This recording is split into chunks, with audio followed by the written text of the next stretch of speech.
Նկարազարդ գլխարկը պրոֆեսոր Էլվինո Բարետոն Հայաստանում է նվեր ստացել։ Հիմնականում երեխաների եւ վիրահատում։ Գույներն ավելի ջերմ մթնոլորտ են ստեղծում ու ցրում վախերը։ Վիրահատական սեղանի նարեկն է։ Այրվածքից հետո երեխայի մատների մկանները ձգվել էին։ 2.5 ժամ տևած վիրահատությունից հետո հնդիկ բժիշկն արձանագրում է՝ շուտով տղան անարգել կկարողանա շարժել դրանք։ I like to work here. Տղան խնդիր էլ չունի, վիրահատությունը հաջողությամբ ենք ավարտել։ Շատ հեշտ ու արդյունավետ է հայ գոլեգաների հետ աշխատելը։ Երկրորդ անգամ է Հայաստանում եմ, դեռ 10 օր էլ կմնամ այստեղ։ Ուզում եմ հնարավորինս շատ մարդկանց օգնել։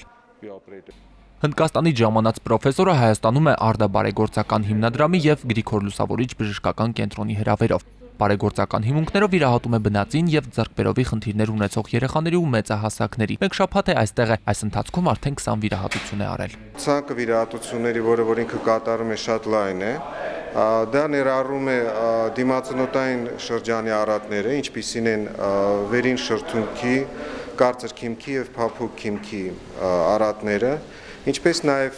բազմամատությունը պոլիդակտիլյան, սինդակտիլյան, երբ որ մատերը կպած են իրար։ Արդա բարեգործական հիմնադրամը անվճար վիրահատություններ է կազմակերպում 2010-ից։ Վիրահատվել կարող են բոլոր ցանկացողները, սակայն առաջնայնությունը տրվում է սոցիալապես անապահով ընտանիքներին ու մանկատների երեխաներին։ Այս տարի հերթագրված է 90 մարդ։ Նրանք, ովքեր ունեն անհետաձգելի վիրահատական միջամտության կարիք, կարող են ընդգրկվել ցանկում։ Հնդիկ պրոֆեսորը դեռ 10 օր կմնա Հայաստանում։ Հերթագրվելու համար պետք է զանգահարել Գրիգոր Լուսավորիչ բժշկական կենտրոն։